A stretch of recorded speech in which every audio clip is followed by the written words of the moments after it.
20ാമത്തെ സങ്കീർത്തനം, അതിൻ്റെ 4ാമത്തെ തിരുവചനം. സങ്കീർത്തനം 20:4. നിന്റെ ഹൃദയത്തിലെ ആഗ്രഹം അവൻ നിനക്ക് നൽകട്ടെ. മതി. നമുക്ക് ഒരു നിമിഷം കൂടെ ദൈവസന്നിധിയിൽ പ്രാർത്ഥിക്കാം. മഹത്വാനും പരിശുദ്ധനുമാകുന്ന ഈ നല്ല സംഗീതസമയത്തിനായിട്ട് കൂടപ്പെട്ടിരിക്കുന്ന എല്ലാവരെയും ഇന്ന് രാത്രി ആശീർവദിക്കുന്നു. സന്നിധി ബോധം നൽകുവാൻ ഞങ്ങൾ അവിടത്തോട് അപേക്ഷിക്കുന്നു. പ്രിയപുത്രനെ ഞങ്ങളെ കൂടി മഹത്വപ്പെടുത്തുക. തിരുവചനം ധ്യാനിപ്പാൻ ഇന്ന് രാത്രിയിൽ വിശേഷ കൃപ ഞങ്ങൾക്ക് നൽകണമേ. അവിടുത്തെ ജനത്തെ കടാക്ഷിക്കണം. വചനത്തിൽ കൂടി ഞങ്ങളോട് സംസാരിക്കണമേ. യേശു ക്രിസ്തുവിന്റെ നിസ്തുല്യ നാമത്തിൽ തന്നെ ആമേൻ. നിൻമുഖകാന്തിയൻ നീക്കും നിൻമുഖകാന്തിയൻ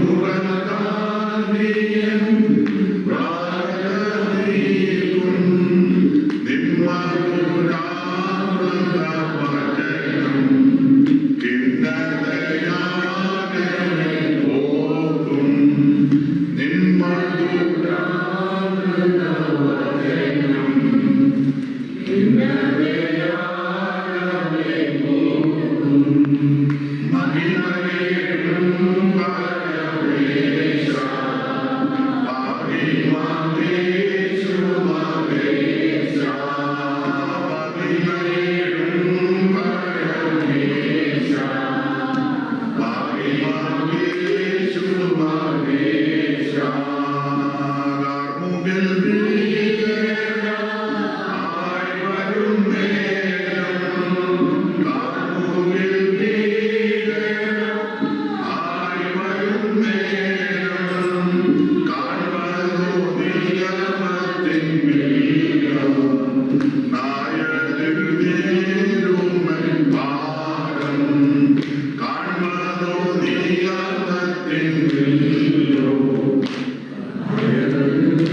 അനുഗ്രഹപ്രദമായ ഈ സന്ധ്യാസമയത്തിനായിട്ട് ദൈവത്തെ മഹത്വപ്പെടുത്തുന്നു. കൂടപ്പെട്ടിരിക്കുന്ന എല്ലാ മാന്യ ദൈവമക്കൾക്കും വിശേഷിച്ച് കർത്താവിൻ്റെ വലിയൊരു ദാസന്മാർ, ബഹുമാനപ്പെട്ട ജെയിംസ് പാസ്റ്റർ, പ്രാർത്ഥനയിൽ സഹായിച്ച മാന്യ കർത്തൃദാസന്മാർ, വിശേഷിച്ച് പ്രിയ മോനി പാസ്റ്റർ, അതുപോലെ തന്നെ മറ്റ് ബഹുമാന്യരായ പ്രിയപ്പെട്ടവർ, ജെയിംസ് പാസ്റ്റർ ഒപ്പിച്ചതുപോലെ ഞാൻ പാർക്കുന്നത് പ്രിയ പാസ്റ്ററിന്റെ ഭവനത്തിലാണ്. മാന്യ കുടുംബം, പരിചിതരായ പലരും ഈ രാത്രി യോഗത്തിൽ സംബന്ധിക്കുന്നു. എല്ലാവർക്കും യേശു ക്രിസ്തുവിന്റെ നിസ്തുല്യ നാമത്തിൽ സന്നിധിയിൽ വന്ദിച്ചു. മറ്റ് മുഖവരകൾ പറഞ്ഞ് സമയം കളയുന്നില്ല. ദൈവവചനത്തിൽ നിന്ന് വളരെ ശാന്തമായിട്ട് ലളിതമായിട്ട് എല്ലാവർക്കും പരിചിതമായ ഒരു വാക്യമാണ് വായിച്ചത്. 20ാം സങ്കീർത്തനം അതിന്റെ 4ാമത്തെ വാക്യം ഒന്നുകൂടെ വായിച്ച സഹായം. നിന്റെ ഹൃദയത്തിലെ ആഗ്രഹം അവൻ നിനക്ക് നൽകട്ടെ. മതി. നിന്റെ ഹൃദയത്തിലെ ആഗ്രഹം അവൻ നിനക്ക് നൽകട്ടെ. എല്ലാവർക്കും വളരെ പരിചിതമായ തിരുവെടുത്തം. അനുവദിക്കുന്ന പക്ഷം നാളെ രാത്രിയിലും ക്രമീകരിച്ച യോഗത്തിൽ സംബന്ധിക്കാനും ശുശ്രൂഷ ചെയ്യുവാനും ദൈവം തരുന്ന വിലപ്പെട്ട അവസരത്തിനായിട്ട് ദൈവത്തിന് മഹത്വം. അമേരിക്കയിലെ ചില സ്ഥലങ്ങളിലെ കൺവെൻഷനും മറ്റ് ശുശ്രൂഷകൾക്കായിട്ട് ക്ഷണിച്ചു. അതുകൊണ്ട് ഈ പ്രാവശ്യം വരുവാൻ ഇടയായി. ഇവിടെ ഓർമ്മിച്ച് അറിവുള്ളതുപോലെ ആദ്യം യാത്ര ചെയ്തപ്പോൾ അല്പം തടസ്സം നേരിട്ടു. എങ്കിലും ദൈവമക്കളുടെ പ്രാർത്ഥന വളരെ അനുഗ്രഹമായി. ദൈവത്തിൻ്റെ കൃപയാൽ ആ നിശ്ചയിച്ച കൺവെൻഷനൊക്കെ മാറ്റിവെച്ചെങ്കിൽ വീണ്ടും അത് ക്രമീകരിച്ച് ദൈവകൃപയിൽ ശരണപ്പെട്ട് വരുവാനിടയായതിൽ ദൈവത്തിന് മഹത്വം. എല്ലാ പ്രിയപ്പെട്ടവരെയും ദൈവം അനുഗ്രഹിക്കട്ടെ. ഇവിടുത്തെ കൺവെൻഷന് നാട്ടിലെ കൺവെൻഷനുമായിട്ട് വ്യത്യാസമുണ്ട്. നാട്ടിലെ കൺവെൻഷൻ ഞാൻ ചെല്ലുന്ന സമയത്ത് ബന്ധുക്കോസുകാരെക്കാളും കൂടുതൽ സമുദായക്കാർ വരും. മാർത്തോമ, CSI, അതുപോലെ ഹൈന്ദവ സ്നേഹിതന്മാർ. മിക്കയിടങ്ങളിലും എന്നെ വിളിക്കരുതെന്ന് ബന്ധുക്കോസിലെ പാസ്റ്റർമാരും വിശ്വാസികളും പറയുമ്പോൾ ഹിന്ദുക്കളും മറ്റ് സമുദായത്തിലും പറയും പുള്ളിയെ വിളിക്കാതെ ഞങ്ങളോട് വരാൻ പറയും. അങ്ങനെ ഗതികൾ ബന്ധുക്കോസുകാര് പലരും, എല്ലാവരും അല്ല, പലരും പറയും വിളിക്കേണ്ട, ക്ഷണിക്കേണ്ട എന്നൊക്കെ കമ്മിറ്റിക്കാർ പറയും. അപ്പൊ അങ്ങനെ വിളിക്കാതെ ഞങ്ങളും കൂടെ വരാം. അപ്പൊ അത് ഒഴിച്ചുകൂടാൻ പറ്റാത്തതുകൊണ്ട് വിളിക്കാറുണ്ട്. പല യോഗത്തിന് ചെല്ലുമ്പോഴും ചന്ദനക്കുറിയൊക്കെ തൊട്ടാൽ ധാരാളം പേര് വന്നിരിക്കും. മുസ്ലിം സഹോദരന്മാരുണ്ട്. അത് കാണുമ്പോൾ എനിക്ക് വലിയ സന്തോഷം. എനിക്ക് തന്ന കൃപയ്ക്കനുസരിച്ച് സുവിശേഷം പറയുവാനും ദൈവം. നമ്മുടെ ഇടയിൽ ഇനി അധികം പറഞ്ഞിട്ട് കാര്യമുണ്ടോന്നും ഇല്ലാതില്ലെങ്കിലും താല്പര്യമുള്ള ദൈവമക്കളുണ്ട്. ഇന്ന് രാത്രി ഇത്രയും പേര് വന്നത് നിങ്ങൾക്ക് താല്പര്യമുള്ളതുകൊണ്ട് ദൈവം നിങ്ങളെ അനുഗ്രഹിക്കട്ടെ. തന്നെയുമല്ല, എനിക്ക് വലിയ സന്തോഷം. നാട്ടിലൊക്കെ യാത്ര ചെയ്യുമ്പോൾ ഇതര മതസ്ഥരായ ധാരാളം ആൾക്കാർ വരും. വന്ന് കൈ തരികയും ഞങ്ങൾ എന്നും കേൾക്കുമെന്ന് പറയും. അപ്പം നിന്റെ അപ്പത്തെ വെള്ളത്തിന്മേലെറിയുക ഏറിയ നാൾ കഴിഞ്ഞ്. തന്നെയുമല്ല, മറ്റുള്ളവരിത് കേൾക്കുന്നത് നമുക്ക് സന്തോഷം. നമ്മുടെ ആൾക്കാർ കേട്ടച്ച് മാർക്കിട്ടച്ച് പോവുക. ഇതിൽ നല്ലത് മറ്റേതായിരുന്നു, മറ്റേതിലും നല്ലത് ഇതാണ്. തലേ ദിവസം അല്ലെ കഴിഞ്ഞ പ്രാവശ്യം വന്ന പുള്ളി പോയിന്റ് നന്നായിട്ട് പറഞ്ഞു. ഈ പുള്ളി പോയിന്റ് അധികം പറഞ്ഞില്ല. നല്ല സകല പോയിന്റും പഠിച്ചാൽ നമ്മൾ ഇരിക്കുന്നത്. അപ്പം എനിക്ക് സന്തോഷം, മറ്റുള്ളവരിത് കേൾക്കും. ധാരാളം അനുഭവങ്ങളുണ്ട്. അപ്പം ഞങ്ങൾക്ക് അവിടെ തിരുവല്ലയിൽ ഒരു ചെറിയ സഭയുണ്ട്. വിശ്വാസം വന്നിട്ടുണ്ട്, ഉപ്പനാട്ടാച്ചാൽ വന്നിട്ടുണ്ട്. ഇനി നാട്ടിൽ വരുമ്പോൾ നിങ്ങളും വരണമെന്ന് ക്ഷണിക്കുക. അപ്പോൾ അവിടെ കൂട്ടായ്മയിൽ ലൈവ് ചെയ്യാറുണ്ട്. അപ്പം അത് മറ്റുള്ള അനേകർ കേൾക്കും. എന്നെ അനേകർ വിളിച്ചു പറഞ്ഞിട്ടുണ്ട്. ആ ശുശ്രൂഷ രക്ഷിക്കപ്പെട്ടു. ഒത്തിരി പേര് രക്ഷിക്കപ്പെട്ടു. ചിലരവിടെ വന്ന് സ്നാനപ്പെട്ടു. ചിലര് സ്നാനപ്പെടാനായിട്ട് എന്നെ ക്ഷണിച്ച് അവിടെ പോയി സ്നാനപ്പെടുത്തി. അത് പെന്തിക്കോസിലുള്ളവരല്ല, മറ്റുള്ളവർ. അപ്പൊ അതൊക്കെ വളരെ അനുഗ്രഹമാണ്. ഒരു വ്യക്തിയെങ്കിലും ദൈവകൃപയില് വരുന്നത് വലിയ സന്തോഷം. ഒരിക്കൽ ഞാൻ യാത്ര ചെയ്ത് വന്നപ്പോൾ ഒരു വണ്ടി നിർത്തി. ഒരു കാപ്പി കുടിക്കാനായിട്ട് ഞങ്ങൾ റോഡ് സൈഡിൽ. അപ്പം വേറൊരു വണ്ടി വന്ന് നിർത്തി. ലൈവ് ഉള്ളതുകൊണ്ട് ഇതൊന്നും പറയാൻ നോക്കില്ല. എന്നാലും പിന്നെ കൊടുക്കുകയില്ലേ, അതിനാ ലൈവ്.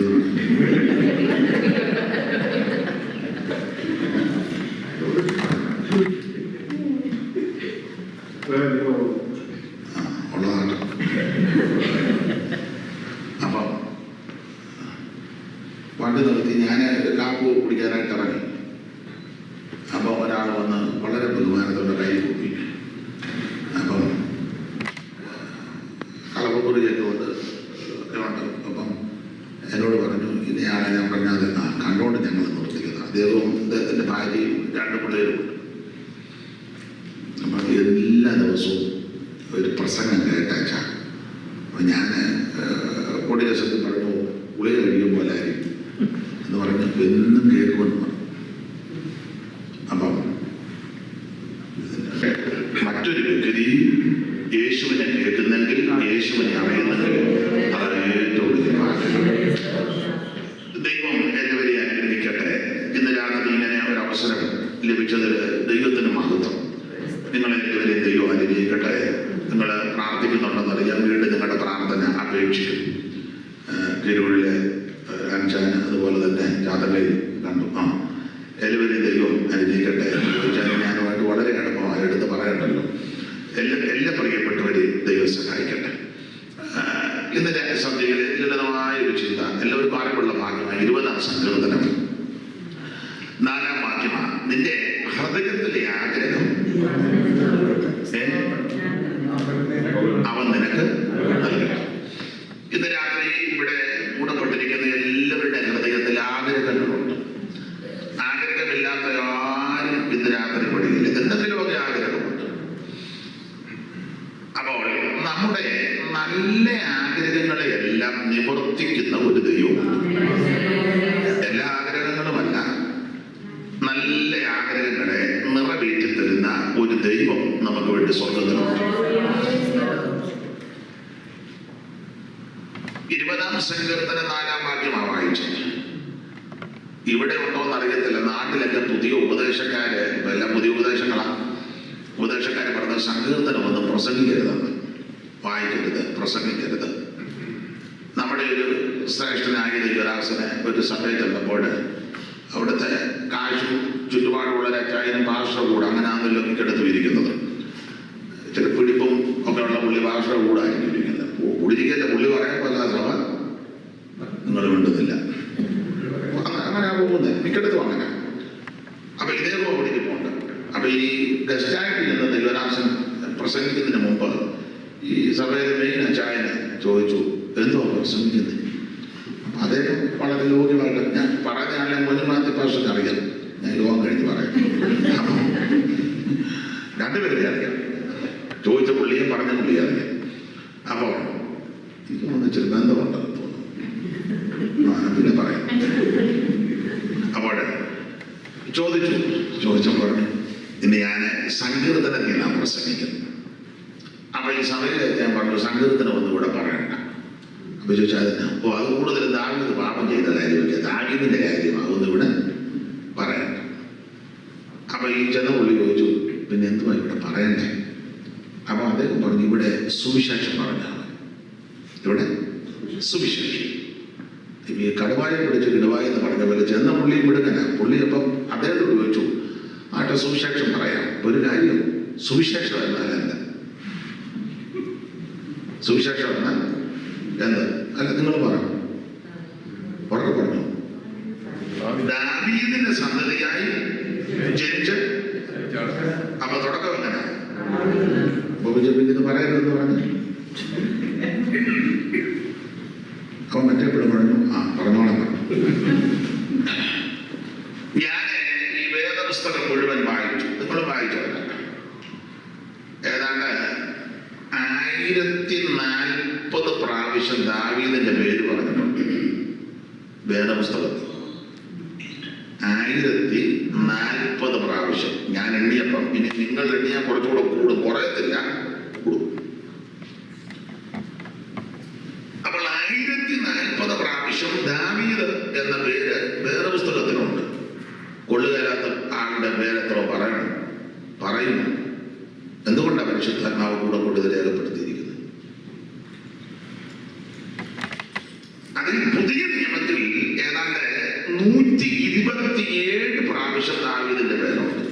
പുതിയ നിയമത്തിൽ മാത്രം 127. നിങ്ങളെ പഠിപ്പിക്കുമൊന്നും വേണ്ട, നിങ്ങൾക്ക് നന്നായിട്ട് അറിയാം. പുതിയ നിയമം ആരംഭിക്കുന്നത് തന്നെ ദാവീദിന്റെ പേര് പറഞ്ഞോണ്ടാണ്. മത്തായി 1:1 റോസമാമ എഴുതി വായിച്ചു. ഒന്നുകൂടെ വായിച്ചു റോസമാമ. എടുക്കുന്നവർ പെട്ടെന്ന് ഭയങ്കര റോസമാമ എടുത്തിട്ട് വായിച്ചു.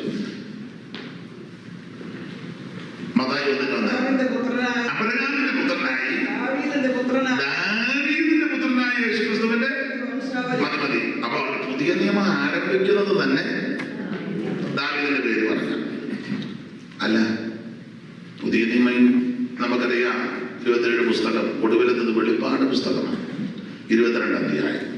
ആ വെളിപ്പാട് പുസ്തകം അവസാനിക്കുന്നതും ദാവീദിന്റെ പേര് പരാമർശിച്ച 22-16 വായിച്ചു. 14 വെളിപ്പാട് 22-14. ജീവന്റെ വൃക്ഷത്തിൽ താങ്കൾ 16 വായിച്ചു. 16 യേശു എന്ന ഞാൻ സഭകൾക്ക് വേണ്ടി നിങ്ങളോട് ഇത് സാക്ഷീകരിക്കുവാൻ എന്റെ ദൂതനെ അയച്ചു. ഞാൻ ദാവീദിന്റെ പേര് മതി. അപ്പൊ ശ്രദ്ധിച്ചു, അദ്ദേഹം പറഞ്ഞ ദാവീദിന്റെ പേര് ഇവിടെ ഉണ്ടായിരുന്നു. 1040 പ്രാവശ്യം ദാവീദിന്റെ പേര് ബൈബിളിലുണ്ട്. അതിൽ പുതിയ നിയമത്തിൽ 127 പ്രാവശ്യമുണ്ട്. അതിൽ പുതിയ നിയമം ആരംഭിക്കുന്നത് ദാവീദിന്റെ പേര് പറഞ്ഞ, പുതിയ നിയമം അവസാനിക്കുന്നതും ദാവീദിന്റെ പേര് പറഞ്ഞു. പത്രോസ് ഒരു സൂചന കൊടുക്കുന്നുണ്ട്. 3:15 വായിച്ചു. പത്രോസിന്റെ 2-ാം ലേഖനം 3:15. ഇത് ഇങ്ങോട്ട് നീക്കി വെക്കുകയാണെന്നായിരിക്കും നല്ലത്. ഞാൻ വിളിക്കുന്നു. പത്രോസ് പറഞ്ഞൊരു പരാമർശമുണ്ട്. അങ്ങനെ തന്നെ നമ്മുടെ പ്രിയ സഹോദരനാകുന്ന പൗലോസും തനിക്ക് ലഭിച്ച ജ്ഞാനത്തിന് തക്കവണ്ണം ഇതിനെപ്പറ്റി എഴുതിയിരിക്കുന്നു. ചില ആൾക്കാര് ഈ വചനത്തെ കോട്ടിക്കളഞ്ഞു അവരുടെ ഇഷ്ടത്തിന്. അപ്പോൾ ദാവീദ് എന്ന വ്യക്തി വേദപുസ്തകത്തിലെ പ്രധാന ഒരു വ്യക്തിയാണ്. അപ്പൊ സങ്കീർത്തനത്തിൽ സിംഹഭാഗവും ദാവീദ് എഴുതിയ സങ്കീർത്തനമാണ്. ഇനി ആസന്ന ഭാഗത്തിൽ നമ്മുടെ കർത്താവ് ഇതിന് ഭരിക്കാൻ പോകുന്നത് ദാവീദിന്റെ സിംഹാസനം. യെശയ്യാവ് 11-ാം അധ്യായത്തിൽ ദാവീദിന്റെ കുറ്റിയിൽ നിന്ന്. ഇതെല്ലാം ഈ വിഷയത്തോട് ബന്ധപ്പെട്ടുള്ള കാര്യമാണ്. നമുക്ക് ഭാഗം വിട്ടേക്കാം. ഏതായാലും സങ്കീർത്തനത്തിന് വളരെ പ്രാധാന്യമുണ്ട്. പുതിയ ഉപദേശക്കാർ പറഞ്ഞ സങ്കീർത്തനം വായിക്കരുത്, സങ്കീർത്തനം വേണ്ട. ഒരാൾ പറഞ്ഞു കീറിക്കളയാൻ പറഞ്ഞു, ഒരാൾ പറഞ്ഞു കുത്തിക്കെട്ടിയത് ആരാത്. ഏതാ പഴയ നിയമം പുതിയ നിയമം കൂടെ ഒന്നിച്ച് കുത്തിക്കെട്ടിയത്. ഇങ്ങനെയൊക്കെയുള്ള തർക്കങ്ങളും ഉപദേശക്കാരുമുണ്ട്. എന്നാൽ യേശു കർത്താവ് ഉയർത്തെഴുന്നേറ്റ് എമ്മൗസിൽ പോയി ശിഷ്യന്മാർക്ക് പ്രത്യക്ഷപ്പെട്ടു. ഒരാളുടെ പേര് ക്ലയോപ്പാകുന്നു.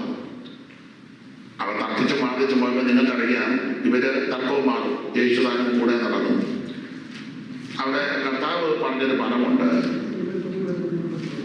മോശയുടെ ന്യായപ്രമാണത്തിലും പ്രവാചക പുസ്തകങ്ങളിലും സങ്കീർത്തനങ്ങളിലും ഇങ്ങനെ എഴുതിയിരിക്കുന്നേ എന്നെ കുറിച്ച് യേശു പറഞ്ഞ ആ 24:44 എന്ന് വായിച്ച 24:44 ലൂക്കോസ്. പിന്നെ അവൻ അവരോട് ഇതാകുന്നു നിങ്ങളോട് കൂടെ ഇരിക്കുമ്പോൾ ഞാൻ പറഞ്ഞ വാക്ക്. ഇതാകുന്നു ഞാൻ നിങ്ങളോട് കൂടെ ഇരിക്കുമ്പോൾ പറഞ്ഞ വാക്ക്. അടുത്തത് മോശയുടെ ന്യായപ്രമാണത്തിലും പ്രവാചക പുസ്തകങ്ങളിലും സങ്കീർത്തനങ്ങളിലും എന്നെ കുറിച്ച് യേശു നേരിട്ട് പറഞ്ഞതായി എന്നെ കുറിച്ച്. അപ്പോൾ കർത്താവ് പറയാ സങ്കീർത്തനത്തിൽ എന്നെ പറ്റി പറഞ്ഞിട്ടുണ്ട്. അന്നാലും ആ പുതിയ ആൾക്കാർ പറഞ്ഞ ഇതൊന്നും വേണ്ടാന്ന് പറഞ്ഞു. അതെ, നമുക്ക് ഭാഗമൊന്ന് വിട്ടേക്കാം. നിങ്ങൾ എന്നേക്കാൾ അറിവുള്ളവരാകുക, നിങ്ങൾക്ക് തന്നെ അത് ചിന്തിക്കാനുള്ള കഴിവുണ്ടല്ലോ. യേശു കർത്താവ് നേരിട്ട് പറഞ്ഞു സങ്കീർത്തനത്തിൽ എന്നെ പറ്റി എഴുതിയിട്ടുണ്ട്. നിങ്ങൾ സങ്കീർത്തനമെല്ലാം പഠിച്ച് ചില സങ്കീർത്തന യേശുവിനെ പറ്റി തന്നെ മൈശിക സങ്കീർത്തനമാണ് നമ്മളതിന് വിളിക്കുന്നത്. 2-ാം സങ്കീർത്തനം 12. അവൻ കോപിച്ചിട്ട് നിങ്ങൾ വഴിയിൽ വെച്ച് നശിക്കാതിരിക്കാൻ പുത്രനെ യേശു കർത്താവിനെ പറ്റി. 22-ാം സങ്കീർത്തനത്തിന്റെ 11 മുതൽ 23 വരെയുള്ള തിരുവഴുത്തുകൾ കഷ്ടാനുഭവങ്ങളുടെ നീണ്ട പട്ടികയാണ്. കഷ്ടപ്പെടുത്തിരിക്കാൻ എന്നെ വിട്ട് അകന്നിരിക്കരുത്, സകാലപ്പാലിലേക്ക് ആരമില്ല, അനേകം കാലങ്ങൾ എന്ന് പറഞ്ഞു ഭാഷാൻ പുത്രന്മാർ മോക്ഷികളുടെ അകത്ത് സിംഹം പോലെ തന്നെ വളർന്നിരിക്കുന്ന ആ ഭാഗമെല്ലാം യേശു കർത്താവിന്റെ കഷ്ടാനുഭവങ്ങളെ കുറിക്കുന്ന ഭാഗങ്ങളാണ്. മാത്രമല്ല 40-ാം സങ്കീർത്തനം ഇതാ പുസ്തകച്ചുള്ളിൽ എന്നെ പറ്റി എഴുതിയിരിക്കുന്നത്. എന്നെ ഇഷ്ടം ചെയ്യുവാൻ ഞാൻ അവൻ സങ്കീർത്തനത്തിലെല്ലാം നമ്മുടെ കർത്താവിനെ പറ്റിയാണ്. സങ്കീർത്തനത്തിൽ മാത്രമാണ്. ഉൽപ്പത്തി പുസ്തകം മുതൽ വെളിപ്പാട് പുസ്തകം വരെ മുഴുവൻ നിറഞ്ഞിരിക്കുന്ന വ്യക്തിപ്രഭാവം നസറയനാകുന്ന യേശുവാണ്. നമുക്ക് ആ ഭാഗം അറിയാവുന്നതുകൊണ്ട് തൊടുന്നില്ല. നമ്മളെടുത്തത് 20-ാം സങ്കീർത്തനം 4-ാം വാക്യം. വളരെ പരിചിതമായ ഒരു തിരുവെടുത്താണ്. 20:4. നിന്റെ ഹൃദയത്തിലെ ആഗ്രഹം അവൻ നിനക്ക് നൽകണം. ഹൃദയത്തിലെ ആഗ്രഹം നൽകുന്ന ഒരു ദൈവം. ഈ വൈദ്യവേളയിൽ ഇരിക്കുന്ന ഞാൻ ഓർപ്പിച്ചാൽ എല്ലാവർക്കും ഹൃദയത്തിൽ ഓരോ ആഗ്രഹങ്ങളും ഒന്നല്ല പലതും. കുടുംബത്തിന്റെ വിഷയമാണെങ്കിലും കുഞ്ഞുങ്ങളുടെ വിഷയമാണെങ്കിലും ശുശ്രൂഷയുടെ കാര്യമാണെങ്കിലും ഭാവി സംബന്ധമായ കാര്യം, അതിലെല്ലാവർക്കും വിശേഷിച്ച് നല്ല ആഗ്രഹങ്ങളെ നിറവേറ്റി തരുന്ന ഒരു ദൈവമാണ്. ദൈവത്തിന്റെ മഹത്വം. ഈ വിഷയം ഞാൻ സംസാരിക്കുമ്പോൾ ഇതിന്റെ രണ്ട് ഭാഗം, ഏത് കാര്യത്തിന് രണ്ട് വശമുണ്ടല്ലോ, ഒരു നാണയത്തിന് രണ്ട് വശമുള്ളതുപോലെ രണ്ട് വശം. ആ രണ്ട് വശം ഇങ്ങനെ ചിന്തിക്കണം. ഹൃദയത്തിലെ ആഗ്രഹം നടക്കാതെ പോയവരുമുണ്ട്, ഹൃദയത്തിലെ ആഗ്രഹം നടന്നവരുമുണ്ട്. രണ്ട് കൂട്ടരെ പറ്റി വേറെ പുസ്തകത്തിലുണ്ട്. ഹൃദയത്തിലെ ആഗ്രഹം നടക്കാതെ പോയവരും, ഹൃദയത്തിലെ ആദ്യം ഹൃദയത്തിലെ ആഗ്രഹം നടന്നവരെ പറ്റി ചിന്തിച്ച് പിന്നെ യോഗം തീരുന്ന സമയത്ത് നടക്കാതെ പോയാൽ പിന്നെ അത് ചിന്തിച്ചോണ്ട് പോകും. അപ്പൊ ആദ്യം നമുക്ക് ഹൃദയത്തിലെ ആഗ്രഹം നടക്കാതെ പോയവരെ പറ്റി ഒന്ന് ചിന്തിക്കാം. എന്നിട്ട് ഹൃദയത്തിലെ ആഗ്രഹം നടന്നവരെ പറ്റി ചിന്തിക്കാം.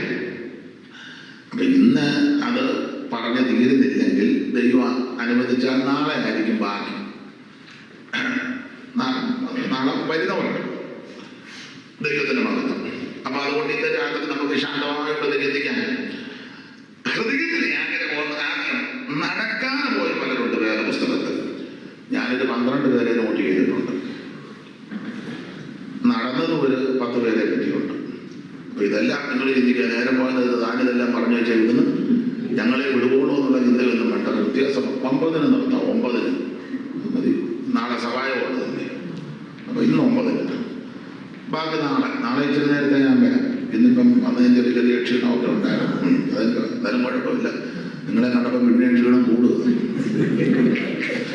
അപ്പൊ അതുകൊണ്ട് ഇന്ന് രാത്രി ഹൃദയത്തിലെ ആഗ്രഹം നടക്കാതെ പോയ ചിലരുണ്ട്. അത് നമുക്കൊന്ന് ചിന്തിച്ചിട്ട് മുമ്പോട്ട് പോകാം. നിങ്ങൾക്ക് പുതിയ കാര്യം വന്നു എല്ലാം നിങ്ങൾക്ക് അറിവുള്ള കാര്യമായി പറയാം. ഇപ്പൊ ഞാൻ പറയുമ്പോൾ ഇതൊക്കെയാണ് എനിക്കിതിനകത്ത് പറയാനേ അറിയാവുള്ളൂ. അതുകൊണ്ടാണ് ഇതിനകത്തെല്ലാം നിങ്ങൾക്കും അറിയാം, അതേ എനിക്കും അറിയാവുള്ളൂ. തന്നെയല്ല നിങ്ങൾക്ക് അറിയാൻ പറ്റാത്ത കാര്യം ഞാൻ പറഞ്ഞിട്ട് പോയിട്ട് വലിയ കാര്യം പുള്ളി എന്നാണ് ആർക്കും പിടികിട്ടില്ല. അതിനകത്ത് എന്നെ പുള്ളി പറഞ്ഞു ഇതിനകത്തുള്ള കാര്യമൊക്കെയാ പുള്ളി നല്ലത്. വലിയ ആരോഗ്യമില്ലാതെ പോകാം. അതുകൊണ്ടാണ്. അപ്പോ ഹൃദയത്തിലെ ആഗ്രഹം നടക്കാതെ പോയത് ഇത് സജിതട്ടെ ഈ പെട്ടെന്ന് ആദ്യം പിടികിട്ടില്ല. അപ്പോ ഹൃദയത്തിലെ ആഗ്രഹം നടക്കാതെ പോയത് അതിന് ഏറ്റവും പ്രധാനമായ ഒരു ഉദാഹരണം ഒന്ന് ബിലയാമ. ഹൃദയത്തിലെ ആഗ്രഹം നടക്കാതെ പോയത് പ്രഥമ വ്യക്തി ബിലയാമ. ബിലയാമിന്റെ ഹൃദയത്തിലെ ആഗ്രഹം നല്ലതായിരുന്നു, പക്ഷെ നടന്നില്ല. എന്തുവാ വായിച്ചേ? 23-ാം അധ്യായത്തിന്റെ 10-ാം വാക്യം. 23:10. യാക്കോബിന്റെ ധൂളിയെ ആർക്ക് എണ്ണാം? ഇസ്രായേലിന്റെ ബിലയാമിന്റെ പുസ്തകം ഒന്നുമില്ല. പുസ്തകം തപ്പി വശം കടരുത്. എനിക്ക് ഒരു തപ്പുന്നു. ബിലയാമിന്റെ പുസ്തകം ഇന്ന് വരെ കണ്ടു. പുസ്തകം കണ്ടിട്ടില്ലല്ലോ. അതിവിടെ ഇത് സംഖ്യാപുസ്തകമാണ് കേട്ടോ. അല്ല, ഞാനൊന്ന് ടെസ്റ്റ് ചെയ്തതും കൂടെ ചെല്ലുന്ന മറിഞ്ഞ് നോക്കിയിട്ടൊന്നും ബിലയാമിന്റെ പുസ്തകം. അപ്പൊ സംഖ്യാപുസ്തകം 23-ാം അധ്യായത്തിന്റെ 10-ാം വാക്യമാണ്. വായിച്ചേ. യാക്കോബിന്റെ ധൂളിയെ ആർക്ക് എണ്ണാം? യാക്കോബിന്റെ ധൂളിയെ ആർക്കെണ്ണാം? ഇസ്രായേലിന്റെ കാലാംശത്തെ ആർക്ക് ഗണിക്കാം? അടുത്ത പദം. ഭക്തന്മാർ മരിക്കുന്നത് പോലെ ഞാൻ മരിക്കട്ടെ. നല്ല ആഗ്രഹം. ബിലയാമിന്റെ ആഗ്രഹം ഭക്തന്മാർ മരിക്കുന്നത് പോലെ. നമുക്കെല്ലാം അങ്ങനെ ആഗ്രഹമാണ്. എല്ലാ ദൈവദാസന്മാരും പറയുന്ന ഒരു കാര്യം ഞാൻ ഒന്നുകൂടെ ആവർത്തിക്കുക. എൻ്റെ വല്ല കടമെടുക്കുക. ഒന്നുകൂടെ ആവർത്തിക്കുക. സമയമായില്ല മാമേ. വായിച്ചെന്നു വായിച്ചെന്നു ഞാൻ കണ്ടു വായിച്ചെന്നു. അപ്പം നല്ല ആഗ്രഹം ഭക്തന്മാർ മരിക്കുന്നത് പോലെ മരിക്കണം. അപ്പം ദൈവദാസന്മാരൊക്കെ പറയുന്നത് ഞാൻ കടമെടുത്തുകൂടെ പറയാം. ഭക്തന്മാർ മരിക്കുന്നത് പോലെ മരിക്കണമെങ്കിൽ ഭക്തന്മാർ ജീവിക്കുന്നത് പോലെ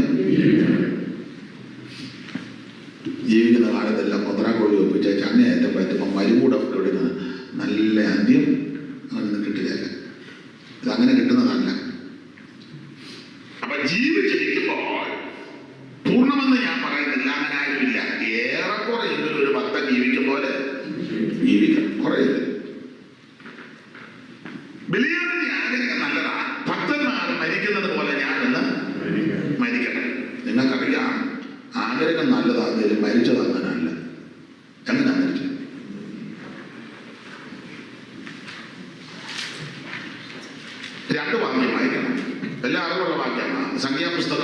21-ാം അധ്യായത്തിന്റെ 8-ാമത്തെ വാക്യവും യോശുവയുടെ പുസ്തകം 13-ാം അധ്യായത്തിന്റെ 22-ാമത്തെ വാക്യവും. നിഹതന്മാരുടെ കൂട്ടത്തിൽ അവർ മിദ്യാന്യ രാജാക്കന്മാരായ നിഹതന്മാരുടെ കൂട്ടത്തിൽ അവർ മിദ്യാന്യ രാജാക്കന്മാരായ എന്നീ 5 രാജാക്കന്മാരെയും 5 രാജാക്കന്മാരെ ഒന്നും അടുത്ത പദം ബെയോരിന്റെ മകനായ ബിലെയാമിനെയും ബെയോരിന്റെ മകനാകുന്ന ബിലെയാമിനെയും വാളുകൊണ്ട് വെട്ടിക്കൊന്നു. ഇനി യോശുവയുടെ പുസ്തകം 13-ാം അധ്യായത്തിന്റെ 22-ാമത്തെ തിരുവഴുത്തൂടെ വായിക്കാം ഇതിനോട് ചേർത്ത്.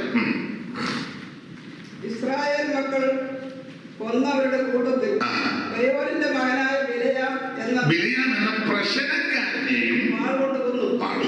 അപ്പൊ ശ്രദ്ധിക്കുക, സംഖ്യാപുസ്തകം 23-10 അദ്ദേഹം പ്രാർത്ഥിച്ചു, ആഗ്രഹം ഭക്തന്മാർ മരിക്കുന്നത് പോലെ മരിക്കണം. പക്ഷെ ആഗ്രഹം നടന്നില്ല.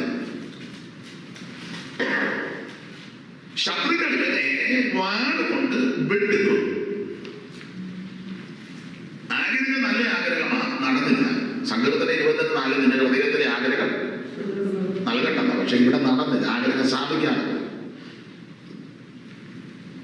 നമുക്കറിയാം, വേദപുസ്തകം പഠിക്കുമ്പോൾ ഭക്തന്മാരും മരിച്ചതിനെ പറ്റി പുസ്തകത്തിലുണ്ട്. നല്ല മരണം. ഈ ദാവീദിന്റെ കാര്യം തന്നെ എടുത്തേ, ഒരു നല്ല മരണമായിരുന്നു. എല്ലാ ഭാഗത്തേക്കും ഞാൻ പോകുന്നില്ല. 1-2 വാക്യം അതിൽ റോസമാമ ഉള്ളതുകൊണ്ട് വലിയ ആശ്വാസമായിരുന്നു. ദൈവത്തിന്റെ മഹത്വം. നാളെ ഈ ഭക്തന്മാര് ദാവീദിന്റെ മരണം നല്ല മരണമാണ്.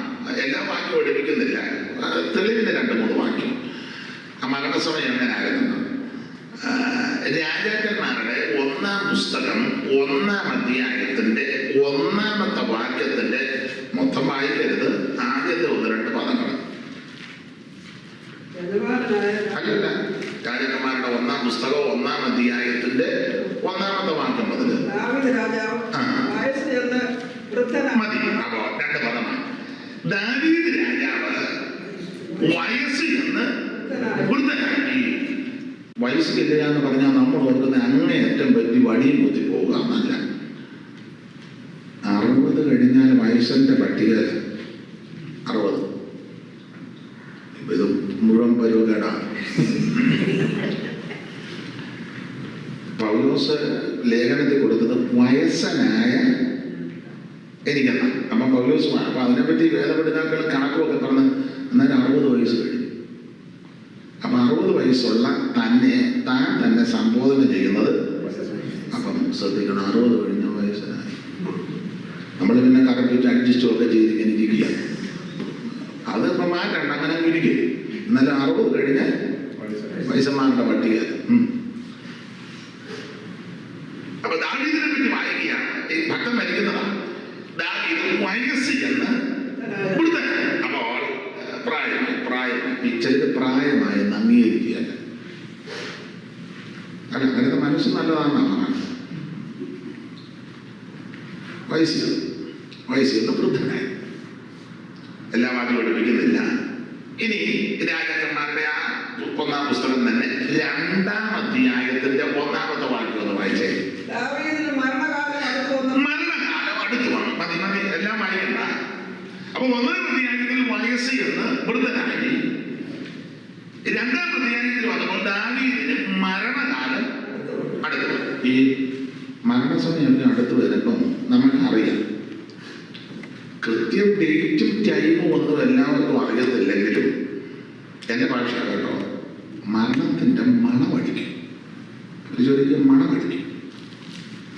നാട്ടിൽ ഇവിടുത്തെ ഒക്കത്തില്ല, നാട്ടിലെ രീതി വെച്ച് പറയാം. അങ്ങേ വീട്ടില് എന്തെങ്കിലും അടുക്കളയിൽ പാചകം ചെയ്യുമ്പോൾ ഇങ്ങേ വീട്ടില് നമുക്കറിയാം ഇന്നതാ അവിടെ എന്ന് പറയുന്ന പോലെ മരണത്തിന്റെ മണമടിക്കും. മണം മാത്രമാകുന്നു, ലക്ഷണമുണ്ട്. സഭാപ്രസംഗി മാത്രമുണ്ട്. അത് വായിക്കണ്ടറിയ ബദാം വൃക്ഷം അത് മണമടിക്കുന്നതിന്റെ ലക്ഷണമാണ്. നമ്മളിപ്പോൾ അതെല്ലാം മൂക്കാത്ത അറിയത്തില്ല. എന്നാൽ 1-2 മാസം കൂടി ഇത് മുഖ്യമായി അറിയാം. ലക്ഷണമാണ്. കയറ്റത്തെ പേടിക്കും. വഴിയിൽ ഭീതിയുള്ളതായിട്ട് തോന്നും. അരയ്ക്കുന്നവർ ചുരുക്കമാകയ ഒറ്റക്കടിക്ക് അരിയുണ്ട പൊട്ടിച്ച് പൊട്ടിച്ച ആൾക്കാരൊക്കെ ആയിരിക്കുന്നത്. ഇപ്പം വേണമെങ്കിൽ പറയും മിക്സിക്കകത്തൊന്ന് അടിച്ച്. അപ്പൊ ഇതെല്ലാം അതിന്റെ ലക്ഷണങ്ങളാണ്. ഞാൻ ആ ഭാഗത്തേക്ക് പോകുന്നില്ല. അപ്പൊ ഈ മരണകാലം അടുത്തു വരും. നമുക്കറിയാം മരണകാലം അടുത്തുണ്ട്. ചിലരെ കടന്നു പോകും പറയില്ല, പുള്ളിക്ക് അറിയാമായിരുന്നു പോകും. അതാ പുള്ളിയുടെ ഓരോ കാര്യവും അങ്ങനെ. ഞങ്ങളുടെ ചെന്നിത്തലയിൽ പായിക്കാട്ട് ജോണിച്ചാനുണ്ടായിരുന്നു. ജോണിച്ചാൻ ഒരിക്കലും സഭായത്തില്ല, എല്ലാ സഭായത്തിനും ചെല്ലും, സംസാരിക്കുന്നില്ല. സഭായം ഒരു സഭായത്തിന് എന്നപ്പോൾ പാസ്റ്ററോട് പറഞ്ഞു, ഇന്നെനിക്ക് 10 മിനിറ്റ് തരണം. അപ്പൊ പതിവില്ലാതെ ജോണിച്ചാൻ പറഞ്ഞു, പാസ്റ്റർ പറഞ്ഞെടുത്ത് 10 മിനിറ്റ് എടുക്കാൻ പറഞ്ഞു. ഭക്തനായ മനുഷ്യനാണ് പുള്ളി. 10 മിനിറ്റിൽ സംസാരിച്ചാൽ അപ്പം പല കാര്യം പറഞ്ഞ കൂട്ടത്തിൽ കൊണ്ട് പറഞ്ഞു, എൻ്റെ മരണസമയം എടുത്തു. പുള്ളി അന്ന് ആത്മാവ് പറഞ്ഞു, എനിക്ക് കുഴിയെല്ലാം ക്രമീകരിച്ച് വെച്ചിട്ടുണ്ട്, ഞാൻ മരിക്കാൻ പോവാം, നിങ്ങൾ കർത്താവിന് വേണ്ടി പ്രവർത്തിക്കണം, സഭയ്ക്കകത്ത് അഭിപ്രായ വ്യത്യാസമൊന്നും ഉണ്ടാകരുത്, ഒറ്റക്കെട്ടായിട്ട് നിൽക്കണം, ആത്മാക്കളിൽ വേണം, സഭ വളരണം, ആത്മാക്കൾ വിടുവിക്കപ്പെടണം എന്നൊക്കെ എല്ലാം നന്നായിട്ട് പ്രസംഗിച്ചേച്ച് പുള്ളി എൻ്റെ സമയം എടുത്തു, നിങ്ങൾ പ്രാർത്ഥിച്ചോണം പറഞ്ഞേച്ച് കസേരയിലോട്ട് ഇരുന്ന് മരിച്ചു. ഇതുപോലെ മരണമാണ് സഭായത്തിൽ.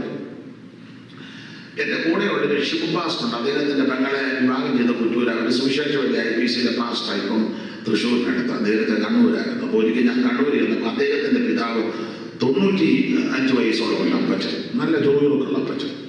അപ്പോൾ അമ്മച്ചി ക്ഷീണിതയായിട്ട് കിടക്കുക, അപ്പച്ചൻ നല്ല ഉത്സാഹത്തോടാണ്. അപ്പോൾ ഇടയ്ക്കിടയ്ക്ക് പുള്ളി പോയി തിരിച്ചു വരുന്ന ചില മൊബൈൽ കാണിച്ചു പറയും, എന്ന് ഞാൻ കേൾക്കുമെന്ന് പ്രസംഗം. അങ്ങനെ അവരുടെ കൂടെ ശുശ്രൂഷയൊക്കെ ചെയ്ത് ഞാൻ പിറ്റേന്ന് പോന്നു. ഒരാഴ്ച കഴിഞ്ഞപ്പോൾ ഈ അപ്പച്ചൻ മരിച്ചു. എനിക്കൊന്ന് സങ്കടമായി പോയി. നല്ല ഉത്സാഹത്തോടെ നടന്നു. അപ്പം ഞാൻ ചോദിച്ചെങ്ങനെ മരിച്ച സമയം. അപ്പോൾ പറഞ്ഞത്, മക്കൾ 2 പേര് സുവിശേഷകൻ്റെ 2 പിള്ളേര്. അപ്പോൾ തലേ ദിവസം അപ്പനും മക്കളും എല്ലാം കൂടെ വർത്തമാനം പറഞ്ഞ് ഭക്ഷണം കഴിച്ചപ്പം അപ്പച്ചൻ മൂത്ത മോനോട് പറഞ്ഞു, മോനെ ഞാൻ മരിക്കാറായി, ഒരു പെട്ടിയെല്ലാം ശരിയാക്കണം, ചില കാശും കൈ വെച്ചോണം. എൻ്റെ പിള്ളേര് പറഞ്ഞ അപ്പച്ചൻ തമാശ പറയാം, നല്ല കാര്യമാണ്. പ്രാർത്ഥിച്ച് രാത്രി വിശ്രമിച്ച് രാവിലെ എഴുന്നേറ്റ് ദിനചര്യകളെല്ലാം കഴിഞ്ഞ് രാവിലെ അപ്പനും മക്കളും കൂടെ ഇഡലി സമ്മതി കഴിക്കുക. വിഷുപാസങ്ങളെല്ലാം ഉണ്ടായിക്കൊണ്ട് കൊടുത്തു. അപ്പം ഇഡലി കഴിച്ചോണ്ടിരുന്നപ്പം മരുമകൾ വീണ്ടും വന്ന്, അപ്പച്ചൻ ഒരു ഇഡലിയും കൂടെ തരട്ടെ. ഉടനെ അപ്പച്ചൻ പറഞ്ഞു, എന്നിട്ട് പറഞ്ഞു, മോളെ ഉച്ചയ്ക്ക് എനിക്ക് ഊണ് വേണ്ടെന്ന് പറഞ്ഞു. അതെന്നാ ഉച്ചയ്ക്ക് മേളില്ല എന്ന് പറഞ്ഞു. ഉടനെ മോള് പറഞ്ഞു, ചുമ്മാ ആവശ്യമില്ലാത്ത പറയാം. അപ്പച്ചൻ എപ്പോഴും ഇങ്ങനെ, ഇല്ല മോനെ ഉച്ചയ്ക്ക് മേളിലാവും ഊണ്. അത് കഴിഞ്ഞ് ഭക്ഷണമെല്ലാം കഴിഞ്ഞ് മോൻ വെളിയിലോട്ട് പോയി. മോൾ അടുക്കള ഉച്ചയ്ക്ക് എല്ലാം റെഡിയാക്കുന്നു. അപ്പച്ചൻ പോയി കൂടിയെല്ലാം കഴിഞ്ഞ് ഡ്രസ്സും ഒക്കെ ധരിച്ചു കട്ടിലേ വന്നിരുന്നു പാടുപാടി പ്രാർത്ഥിച്ച് കട്ടിലോട്ട് കിടന്നു. 12:30 മുമ്പ് മരിച്ചു. ഉച്ചയ്ക്കത്തെ കഴിച്ചു. നമ്മൾ ഉച്ചയ്ക്ക് വേണ്ടെന്ന് പറഞ്ഞാൽ ഉച്ചക്കത്തെ കഴിക്കും, വൈകിട്ടത്തെ കഴിക്കും, 4 മണിക്കത്തെ കാപ്പി കുടിക്കും, പിന്നെ വേറെ എത്ര കഴിച്ചാലും പോകുകയില്ല. പിന്നെ പാസ്റ്റർമാരൊക്കെ ചെല്ലുമ്പോൾ നാട്ടിൽ, ഇവിടുത്തെ അറിയത്തിന് നാട്ടിലൊക്കെ പറയും, പാസ്റ്റർ ദൈവഗതത്തിനായിട്ട് എന്ത് ചെയ്തോ പോകുകയല്ല. അതിനാ അപ്പച്ചൻ ഉച്ചയ്ക്ക് വേണ്ടെന്ന് പറഞ്ഞ് ഉച്ചയ്ക്ക് വേണ്ടായിരുന്നു. അവരും കഴിച്ചില്ല, കഴിക്കാനൊത്തില്ല. അപ്പൊ അങ്ങനെയുള്ള ധാരാളം ഭക്തന്മാരുണ്ട്. നമുക്കറിയാത്ത ഒത്തിരി പേരുണ്ട്. നല്ല മരണം. ഈ ഭക്തന്മാർ മരിക്കുന്നത് പോലെ ഞാൻ മരിക്കട്ടെ ആഗ്രഹം നടന്നില്ല. ഭക്തൻ മരിച്ചത് എങ്ങനെ? അതാ ദാവീദിന്റെ മരണത്തെ പറ്റി പറയുക. ദാവീദ് വയസ്സ് എന്ന് വൃദ്ധനായി. അടുത്തതായിട്ട് വായിച്ചത് ദാവീദിന്റെ മരണകാലം അടുത്ത് വന്നപ്പോൾ ആ പ്രയോഗം വന്നത്. ഇനി ശമൂവേലിന്റെ 2-ാം പുസ്തകം 23-ന്റെ 1 വായിക്കണം. എല്ലാം നമുക്ക് അറിവുള്ള വാക്യമാണ്. ഈ വാക്യം വായിപ്പിക്കുന്ന എന്തിനാണെന്ന് ചോദിച്ചാൽ, ഞാനെപ്പോഴും നാട്ടിൽ പറയും, ചില ആൾക്കാർക്ക് എന്നെ പറ്റി ഒരു ധാരണ, അയാൾ വായി വരുന്നതെല്ലാം വിളിച്ചു പറയുന്നത്. അയാൾക്ക് ബോധവും വിളിക്കില്ല. ഈ വായി വരുന്നത് എന്തൊക്കെയാണെന്ന് അറിയാനായി വായിപ്പിക്കുന്നത്. അല്ലാതെ നിങ്ങളെ പഠിക്കാനോ എനിക്ക് ആള് കളിക്കാനോ അല്ല. എന്ത് വായി പറഞ്ഞതൊക്കെ ഇതെല്ലാം വേദപുസ്തകത്തിലുള്ള കാര്യമാണ്. അതിനായി വായിപ്പിക്കുന്നത്. അപ്പം കുഴപ്പമില്ലല്ലോ, ഇതൊക്കെ ഉള്ള കാര്യമാണല്ലോ. അല്ലെങ്കിൽ നിങ്ങളിൽ ചിലർ പറയാം, ഏതാണെല്ലാം പുള്ളി പറഞ്ഞേച്ച് അത് വരരുത്. അതിനായി വായിപ്പിക്കുന്നത്. ഇനി ശമൂവേലിന്റെ 2-ാം പുസ്തകം 23-ന്റെ 1. ദാവീദിന്റെ അന്ത്യവാക്യങ്ങളാണ് ഇത്. മതി. അപ്പോൾ ഭക്തന്മാർ മരിക്കുന്നത് എങ്ങനെയാ? വയസ്സ് ചെന്നു, വൃദ്ധനായി, മരണകാലം അടുത്തു വന്നു. മരണകാലം അടുത്തു വന്നപ്പോൾ എന്റെ ഭാഷ ആവശ്യമില്ലാത്തതെല്ലാം പറഞ്ഞതല്ല, അനാവശ്യം പറഞ്ഞു വെച്ച് ചാട്ടെന്നല്ല. നമ്മുടെ നാട്ടിലൊക്കെ ഉണ്ട്, ഇവിടുത്തെ അറിയത്തില്ല, നാട്ടിലൊക്കെ പ്രായമായി അങ്ങേയറ്റം പറ്റുമ്പോൾ എല്ലാം ആവശ്യമില്ലാത്ത പറയുക. ഇപ്പൊ പ്രായമുള്ളവരെല്ലാം ആവശ്യമില്ലാത്തതല്ല. എന്നെ മോനെ പാസ് ഒരു ഇരുതിയെ കുളിച്ച് പ്രായമായി വരുമ്പോഴേ ആവശ്യമില്ലാത്തതല്ലേ ഇപ്പൊ ഓരോരുത്തർ. നിങ്ങൾക്കൊന്നും അറിയാൻ പറയുക ഉടനെ നമ്മൾ പറയാം, അപ്പൊ ചില സോഡിയം കുറഞ്ഞില്ല. സോഡിയം എല്ലാവർക്കും ഇപ്പൊ അങ്ങ് സോഡിയം കുറയുക. അങ്ങനെ പറയുന്നതിന് അത് പുള്ളിക്ക് പോലും ദാവീദിന് സോഡിയം കുറഞ്ഞില്ല. തെളിവ് തരാം. അടുത്ത എന്തോ അന്ത്യവാക്യം എന്താ പറഞ്ഞത്? ഇശ്ശായി പുത്രൻ ദാവീദ് ചൊല്ലുന്നു. ഇശ്ശായിയുടെ പുത്രൻ. അപ്പം വെളിവുണ്ടേ, ഞാൻ ഇശ്ശായിയുടെ മോനാന്നുള്ള വെളിവുണ്ടേ, മരിക്കാറായോ. പിന്നെ ഔന്നത്യം പ്രാപിച്ച പുരുഷൻ അതിന് നല്ലത് ഔന്നത്യം പ്രാപിച്ച പുരുഷനായി അല്ല ചെയ്തത്. പിന്നെ യാക്കോബിൻ ദൈവത്താൽ അഭിഷക്തൻ. ഞാൻ അഭിഷിക്തനാ, അഭിഷേകമൊന്നും പോയിട്ടില്ല. അന്ന് പകർന്ന അഭിഷേകം ഇപ്പോഴും ഉണ്ട്. തൈലക്കൊമ്പന തൈലമാ എന്റെ ശിരസിൽ ഒഴിച്ചത്. സഹോദരന്മാർ നോക്കി ഇപ്പോഴും അഭിഷേകമുണ്ട്. അടുത്തത് ഇസ്രായേലിൽ മധുരനായത്. അതൊന്നല്ല പ്രയോഗമാണ്. അടുത്തത് യഹോവയുടെ ആത്മാവ് എന്നിൽ സംസാരിക്കും. മരിക്കാറായ സമയത്തും ആത്മാവിൽ തന്നെ ഇങ്ങനെ ഭക്തന്മാർ മരിക്കുന്നത്. അല്ലാതെ കൊച്ചിലെ അഭിഷേകം പ്രാപിച്ച് ഇടയ്ക്ക് വെച്ച് നിന്നുപോയി ഒടി വന്നപ്പോൾ ദുരാത്മാവ് കയറി. ഇപ്പൊ എന്തുവാ പറയുന്നത്? പുള്ളിക്കും വെളിവില്ല. നിങ്ങളല്ല പിന്നെ കുറിച്ച് നോക്കുന്നു. ആണെന്നല്ല മരിച്ചത്. മരിക്കാറായ സമയത്തും ആത്മാവില്ല എന്നതല്ല അന്ത്യമാണ്. വയസ്സിരുന്നു, വൃദ്ധനായി, മരണകാലം അടുത്തു, അന്ത്യവാക്യം പറഞ്ഞു, ആത്മാവിൽ പറഞ്ഞു. എന്റെ പ്രിയരെ, ഞാൻ നിങ്ങൾ എപ്പോഴാണ് കടന്നു പോകുന്നത് അറിയുന്നില്ല. പക്ഷേ നമ്മുടെ ആരംഭത്തെക്കാൾ അവസാനമേറ്റത് നല്ലതായിരിക്കണം. പൗലോസിന്റെ ഭാഷയിൽ പറഞ്ഞാൽ ആത്മാവിൽ ആരംഭിച്ച് ജഡത്തെക്കൊണ്ട് അവസാനിപ്പിക്കരുത്. ദൈവകൃപയിൽ ആരംഭിച്ച് അവൻ ദൈവകൃപയിലാണ് തീർന്നു പോകരുത്. ഇവിടെ പേരും സ്ഥാനവും മാനവും കസേരയും അവരുടെ അങ്ങാടിയും അങ്ങനവും പള്ളിയും മുഖ്യാസനവും ആൾക്കാരുടെ റെബുനിന്നൊന്നും വിളിച്ചില്ലെങ്കിലും നോട്ടീസിൽ പേരൊന്നും വന്നില്ലെങ്കിലും എപ്പോഴും ഒന്നും ഇതുപോലെ ഫോട്ടോ നമ്മുടെ ഒന്നും വന്നില്ലെങ്കിലും ഒരു കാര്യം പറയാം, മരിക്കുന്ന സമയത്ത് ആത്മാവിന്റെ നിയോഗം ഉണ്ടായിരുന്നു. മരണസമയം ഏറ്റവും നന്നായിരിക്കണം. ദൈവത്തിന് മഹത്വം. അന്ത്യസമയം, അന്ത്യവാക്യങ്ങൾ നല്ല കാര്യമാണ് പറഞ്ഞത്. 23 നാളോട് നിങ്ങളത് വായിച്ച് എന്ത് നല്ല പ്രയോഗങ്ങൾ, എന്ത് നല്ല കാര്യങ്ങളാണ് ഇത് പറഞ്ഞത്. മരണസമയം ദൈവത്തിന് മഹത്വം. മാത്രമാണോ, മരിക്കാനായ സമയത്ത് തന്നെ മകന് ശലോമോനെ വിളിച്ചേച്ച് ചില കാര്യം പറഞ്ഞു. മകനുണ്ട് ഒത്തിരി കാര്യം പറഞ്ഞെന്ന് പറഞ്ഞു. മോനെ, സകല ഭൂവാസികളും പോയ വഴി കൂടെ ഞാൻ പോകാൻ പോവാ. പിന്നെ നിനക്കറിയാൻ മേലാത്ത 1-2 കാര്യം പറയും. നിനക്കറിയാൻ മേലാത്ത അതിന് പ്രധാനമായ 3 കാര്യം പറഞ്ഞു. ഒത്തിരി ഉണ്ട്, അതിൽ 3 കാര്യം. 1, യോവാബിനെ സൂക്ഷിച്ചോണം. പെങ്ങടെ മോന എങ്കിലും വലിയ സൂത്രപത്തിക്കാരാണ്. പെങ്ങടെ മോന 2 പെങ്ങന്മാരാണ്.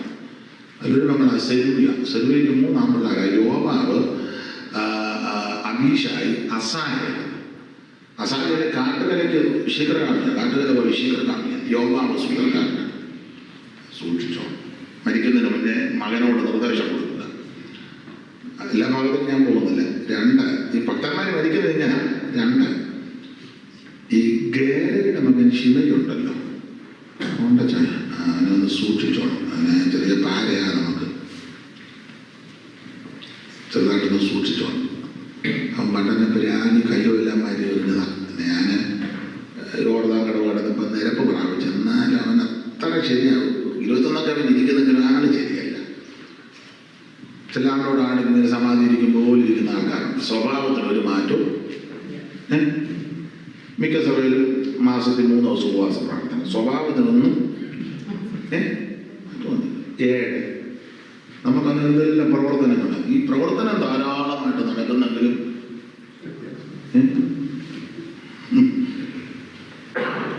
വാർഷിക ഒരു വർഷത്തെ മുഴുവൻ ലിസ്റ്റ് നമ്മൾ ഇട്ടിരിക്കുക. അത് നല്ല കാര്യമാണ്. ഒരു ഓർഡറിൽ പോകുന്നത് നല്ലതാണ്. പക്ഷെ സ്വഭാവത്തിന് ഒരു വ്യത്യാസമുണ്ട്. പണ്ട് കെ എൻ ജോസഫ് ഉണ്ണിച്ചാൻ പറയുമായിരുന്നു, സ്വർഗത്തിൽ പോകാൻ നമ്മൾ പഠിപ്പിക്കുന്നുണ്ട്, പക്ഷെ ജീവിക്കാൻ എങ്ങനെയാണ് പഠിപ്പിക്കുന്നില്ല. സ്വർഗത്തിൽ പോകാൻ എല്ലാവരും പഠിപ്പിക്കുന്നു. ഈ സമൂഹത്തോടും മനുഷ്യരോടും സർക്കാരോടും നാട്ടുകാരോടും വീട്ടുകാരോടും അയൽത്തുകാരോടൊക്കെ ഇടപെടേണ്ടത് എങ്ങനെയാണ് അത് പഠിപ്പിക്കുന്നില്ല. അറിയത്തുമില്ല. അപ്പൊ ഈ മരിക്കാറായപ്പോൾ പിള്ളേരെ വിളിച്ച് കാര്യം, മരിക്കാറാകുന്നതിന് പിള്ളേരോട് കാര്യമൊക്കെ തുറന്ന് പറയണം. അങ്ങനെയുണ്ട്. ശലോമിനെ വിളിച്ച് കാര്യം പറഞ്ഞു. എന്നിട്ട് പ്രധാനപ്പെട്ട ഒരു കാര്യം പറഞ്ഞു, പിന്നെ അന്റെ പെർസിനായുടെ പിള്ളേരോട് ദയ ചെയ്തു. 2:7 വായിച്ച് റോസമാമേ. എന്നാൽ ഗിലെയാദ്യനായ ബർസില്ലായുടെ മക്കളോട് ഈ ദയ കാണിക്കണം. മരിക്കുന്നതിന് മുന്നേ ഇങ്ങനെ ഭക്തന്മാര് മരിക്കുന്നതിന് മുന്നേ പൈസയൊന്നു വൃദ്ധനായി മരണകാലം അടുത്തു, അന്ത്യവാക്യം പറഞ്ഞു, ആത്മാവിൽ പറഞ്ഞു, പിന്നെ സകല ഭൂവാസികളും പോയ വഴി കൂടെ പോകുക എന്ന് പറഞ്ഞു. എന്നിട്ട് പിള്ളേർക്ക് അറിയാത്ത ചില കാര്യം അവരെ ഓർപ്പിച്ച് പറഞ്ഞു. ഇങ്ങനെയൊക്കെയാണ് മരിക്കുന്നത്. അല്ല ചുമ്മാ തീർന്നു. അങ്ങനൊന്നും അല്ല. നമ്മളൊരു അപ്പച്ചൻ അങ്ങനെ മരിച്ചു, ഒരു കുഴപ്പമില്ലാണ്ട് ഒരിക്കലും. അപ്പച്ചൻ എന്നാ പറഞ്ഞു? ഒന്നും പറഞ്ഞില്ല. വസ്തു വീടും ആരുടെ ഒരു പിടുത്തവും ഇല്ല. അപ്പച്ചൻ ആർക്കെങ്കിലും കൊടുക്കാനുണ്ടോ അറിയത്തില്ല. പണ്ടൊരു അപ്പച്ചൻ മരിക്കുന്ന സമയത്ത് പ്രായമായപ്പോൾ അപ്പച്ചൻ പറഞ്ഞു, പിള്ളേരെ വിളിച്ചു, ഇടാ ജോലിക്കുട്ടി 600 രൂപ തരാനുണ്ട്. തങ്കച്ചനൊരു 400 രൂപ തരാനുണ്ട്. പിന്നെ അപ്പുറത്തെ പാപ്പച്ചന് 5000 രൂപ ഇവിടുത്തെ പറഞ്ഞു. അച്ഛൻ നല്ല ഓർമ്മയാണല്ലോ. നല്ല അപ്പച്ചന് നല്ല ഓർമ്മയാണ്. അതെല്ലാം കുറിച്ച് വെക്കുക, എല്ലാം തരാനാണ്. ഇതെല്ലാം കഴിഞ്ഞ് അപ്പച്ചൻ പറഞ്ഞു, അപ്പുറത്തെ വേവിച്ചാൽ ഞാൻ ഒരു 50,000 രൂപ ഉടനെ ഇവിടുത്തെ പറഞ്ഞു. അച്ഛൻ ഒട്ടും ഓർമ്മയില്ല. അച്ഛൻ ഇപ്പം നിങ്ങൾക്ക് മനസ്സിലായി കാണുമല്ലോ. നമ്മളും അത്ര മോശമൊന്നുമില്ല. ദാവീദിന് നല്ല ഓർമ്മയാണ്. അപ്പൊ പിള്ളേരെ വിളിച്ച് കാര്യമില്ല. ശലോമോനോട് പറഞ്ഞു പോലെ ഗിലെയാദിനായ ബർസില്ലായുടെ മക്കളോട് നീ ദയ കാണിക്കണം. കാരണം അവർ നിന്റെ മേശയിങ്കൽ ഭക്ഷണം കഴിക്കുന്നവരുടെ അവരെല്ലാവരും നിന്റെ മേശയിക്കുന്നത് ഭക്ഷണം കഴിക്കുന്നവരുടെ കൂട്ടത്തിൽ ഇരിക്കുകയാണ്. അടുത്ത വാക്യം, നിന്റെ സഹോദരനായ നീ അബ്ശാലോമിന്റെ മുമ്പിൽ നിന്ന് പണ്ട് ഞാൻ ഓടിപ്പോകുമ്പോൾ അവരെനിക്ക് ഇതൊക്കെ തന്നവരാ. അവരോട് ദയ തോന്നണം, കരുണ തോന്നണം. മരിക്കുന്നതിന് മുന്നേ ഇതെല്ലാം ക്രമപ്പെടുത്തി. ഞാനൊരു കാര്യം പറയാം, നമ്മുടെ കഷ്ടകാലത്ത് ആരെങ്കിലും 10 രൂപയോ പച്ചവെള്ളമോ തന്നാൽ നന്ദി വേണം. ചിലപ്പോൾ എല്ലാവർക്കും തിരിച്ച് ചെയ്യാൻ ഒത്തില്ലെങ്കിലും അതിനൊരു, നിങ്ങൾ ഈ അമേരിക്കയിൽ വരാൻ ഒരു വ്യക്തി കാര്യം ദൈവം കഴിഞ്ഞ മുഖാന്തരം മരണം വരെ കടപ്പാട് വേണം. ചിലപ്പോൾ ഇപ്പം ഉണ്ട്, ക്ലിൻ്റൻ്റെ അനിയനാണ് പറഞ്ഞത്. പുള്ളി കേരളത്തിൽ ഒറ്റ ചാട്ടത്തിന് ന്യൂയോർക്കിൽ എല്ലാം കാര്യമില്ല. ചിലരുടെ ആ പാവ് ഇരിക്കുന്നുണ്ട്. ഞാൻ നിങ്ങളൊക്കെ ഇവിടെ വരാനൊരു മുഖാന്തരം, ദൈവം കഴിഞ്ഞാലൊരു മുഖാന്തരമില്ലേ? മറക്കരുതെന്ന് മാത്രമല്ല, പിള്ളേരോട് പറഞ്ഞു കൊടുക്കണം. അവരാ നമ്മളെ ഇവിടെ കൊണ്ടുവരാൻ അത് പറയണം, പറയുകയും ചെയ്യണം. കടപ്പാടും വേണം. ഞാൻ ഇന്ന് വന്നപ്പോൾ ദൈവത്തിൻ്റെ സഹധർമ്മിണി സുശീലയോട് ഞങ്ങൾ സംസാരിച്ചു. അപ്പോൾ എന്നോട് പറഞ്ഞു, ഭാഷത്തിന് ഇത് കൊണ്ടുപോകണമെന്ന് ചോദിച്ചു. ഞാൻ പറഞ്ഞത് എനിക്ക് അവരോടൊരു കടപ്പാടുണ്ട്. ഒരു കടപ്പാടുണ്ടെന്ന് ദൈവത്തിന് പകർന്നു. മറക്കരുത്. നിങ്ങൾ സ്കൂളിൽ പഠിച്ചപ്പോൾ ഫീസ് കൊടുക്കാൻ നിർവാഹമില്ലാഞ്ഞപ്പോൾ സഹായിച്ചവരാരെങ്കിലുമൊക്കെ കാണും. ഒരു നല്ല ഡ്രസ്സ് തന്നവർ കാണും അന്ന്. ഇപ്പം നമുക്ക് കൈയും കോട്ടും ഒക്കെ ഉണ്ട്. ഇപ്പം ഏതിടണമെന്ന് നമുക്ക് തന്നെ തർക്കത്തിൽ കിടക്കുക. ആയിക്കോട്ടെ, ഞാനിതൊക്കെ ഇങ്ങനെ ഓർക്കുക മാത്രം. ഈ നാട്ടിലൊക്കെ യാത്ര പോകുമ്പോൾ ഞാൻ എന്നോട് ചോദിക്കുക എപ്പോൾ വരും? ഞാൻ പറഞ്ഞാൽ അത് വന്നേക്കാം, നിങ്ങളൊന്ന് യോഗം തുടങ്ങിക്കും. ചില ഏത് റൂട്ടിൽ കൂടാ പോകുന്നത് ഞാൻ പറയാതൊന്നും പറയാനൊക്കത്തില്ല. അതൊക്കെ അന്നേരത്തെ നടത്തിപ്പനുസരിച്ച്. കാരണം യാത്ര പോകുമ്പോൾ പ്രായമുള്ളവർ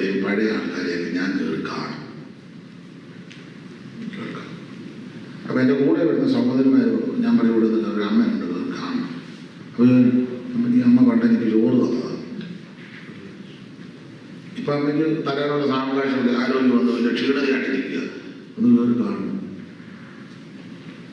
അമ്മയ്ക്ക് സാവകാശമുള്ള സാഹചര്യമൊക്കെ നല്ലതാണ്, എന്നാലും ഒന്ന് കാണുണ്ടായോ? നമുക്ക് കടപ്പാടുണ്ട്, മറക്കരുത്. ഒരു ഗ്ലാസ് പച്ചവെള്ളമാണ് ഒരാൾ നന്നെങ്കിലും വേറെ പുസ്തകത്തിൽ അങ്ങനെയല്ലേ, നന്ദിയുള്ളവരായിരിക്കണം. ദൈവത്തോട് നന്ദി വേണം, മനുഷ്യരോട് നന്ദി വേണം. കാരണം ഞാൻ ഭാഗം വിവരിക്കുന്നില്ല, നിങ്ങളിപ്പം ചിന്തിക്കാതെ എൻ്റെ കാര്യം കൂടാണല്ലോ ഭാഷ പറഞ്ഞത്. അല്ല, ഈ രാജ്യത്ത് ഒരു കുടുംബം മുഖാന്തരം അനേകർ വന്നു. അതിലൊരാൾ, പേര് സ്ഥലമൊന്നും ഞാൻ പറയുന്നില്ല, അതിലൊരാൾ എന്നോട് വളരെ ദുഃഖത്തോടെ പറഞ്ഞതാണ്, ഞങ്ങളും ദൈവം കഴിഞ്ഞാൽ ഞങ്ങൾ മുഖാന്തരമാണ് അവരിവിടെ വന്നത്. എന്നിട്ട് ചില വർഷങ്ങൾ കഴിഞ്ഞപ്പോൾ ഇവർ രണ്ടുപേരും കൂടെ അതിൽ ഒരു സഹോദരൻ വീട്ടിൽ ചെന്ന് കഴിഞ്ഞ് അവരുടെ മക്കളെ ഒന്ന് കാണാനായിട്ട് താല്പര്യപ്പെട്ടിട്ട് പിള്ളേർ ഇറങ്ങി വന്നു പോയി. അവരെല്ലാം ഇവിടെ വരാൻ കാര്യം ഇവരാണ്. വളരെ ഒരു ദുഃഖത്തോടെ എന്നോട് പറഞ്ഞു. എവിടാണെന്നൊന്നും ഞാൻ പറയുന്നില്ല. അങ്ങനെയുള്ളവർ നമ്മുടെ ഇടയിൽ നന്ദിയില്ലാത്തവർ. നന്ദി വേണം, ദൈവത്തോടും വേണം, മനുഷ്യനോടും. അപ്പൊ ദാവീദ് അതുകൊണ്ടാണ് ശലോമോനോട് പറയുക, മോനെ ശിമയോട് നീ ബുദ്ധിയോടെ ഇടപെടണം, യോവാബിനോട് ബുദ്ധിയോടൊക്കെ ഇടപെട്ടു, പക്ഷേ ബർസില്ലായുടെ മക്കളോട് ദയ തോന്നണം. കാരണം നിന്റെ സഹോദരനാകുന്ന അബ്ശാലോമിന്റെ മുമ്പിൽ നിന്ന് ഞാൻ പണ്ടവരെ പേടിച്ചോടിപ്പോയപ്പോൾ പിള്ളേരിനോട് ദയ ചെയ്തവരാണ് അപ്പനും മക്കളും. എന്തുവാ ചെയ്യുന്നത്? ഒരു വാക്യം വായിച്ചേ, നമുക്കറിവുള്ള വാക്യമായി ശമൂവേലിന്റെ 2-ാം പുസ്തകം 27-ാം അധ്യായത്തിൽ 17-ാം അധ്യായത്തിന്റെ 27-28. ശമൂവേലിന്റെ 2-ാം പുസ്തകം 17-ാം അധ്യായത്തിന്റെ 27-28 കണ്ടിയാ. ദാവീദ് മഹനയീമിലെത്തിയപ്പോൾ അമ്മോന്യരുടെ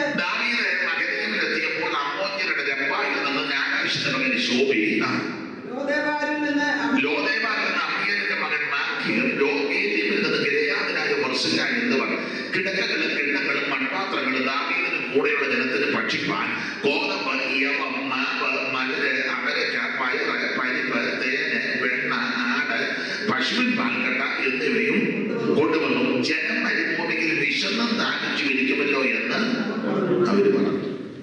ആ വാക്യങ്ങളൊക്കെ നിങ്ങൾക്ക് അറിയാമല്ലോ. ബർസില്ലായുടെ മക്കളോട് നീ ദയ ചെയ്യണം. കാരണം നിന്റെ സഹോദരനെ അബ്ശാലോമിന്റെ മുമ്പിൽ നിന്ന് ഞാൻ പണ്ട് ഓടിപ്പോയപ്പോൾ അവരോട് ദയ ചെയ്തതാണ്. അവര് ചെയ്ത കാര്യമായി ഇപ്പം വായിച്ചത് ശമൂവേലിന്റെ പുസ്തകത്തിൽ. ദാവീദ് അബ്ശാലോമിനെ പേടിച്ച് ഓടി. കിടപ്പാടമില്ല, കിടക്കാനിടമില്ല, വസ്ത്രമില്ല, പാറപ്പെടമില്ല, ഭക്ഷണമെല്ലാം നഷ്ടപ്പെട്ട് കിരീടമെല്ലാം പോയി ഓടുക. കെതിരോത്തോടും ഒക്കെ കടന്നു ഓടി പോയപ്പോൾ ഒന്നുമില്ല കൈവശം. കൂടെയുള്ളവർ ചോദിച്ചു, നമുക്ക് ആര് നന്മ കാണിക്കുമെന്ന്, നമുക്ക് ആര് നന്മ ചെയ്യുമെന്ന് പലരും എന്നോട് അങ്ങനെ നാലാസംഗം.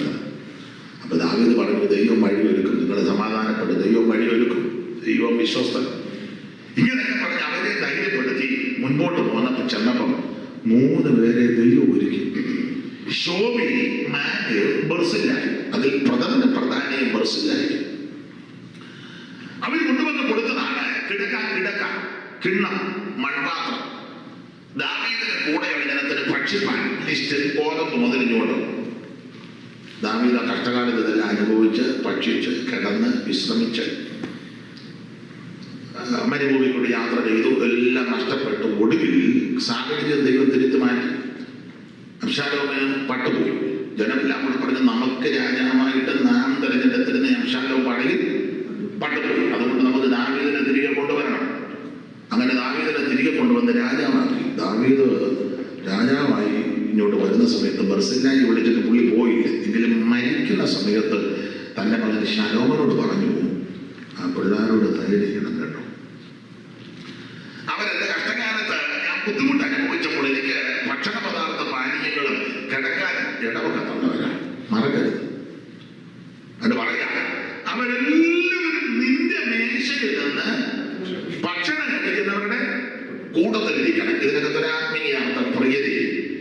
കർത്താവിന്റെ വേലയ്ക്ക് വേണ്ടി പച്ചവെള്ളമോ ഒരു കാപ്പിയോ അല്ലെങ്കിൽ 10 രൂപയോ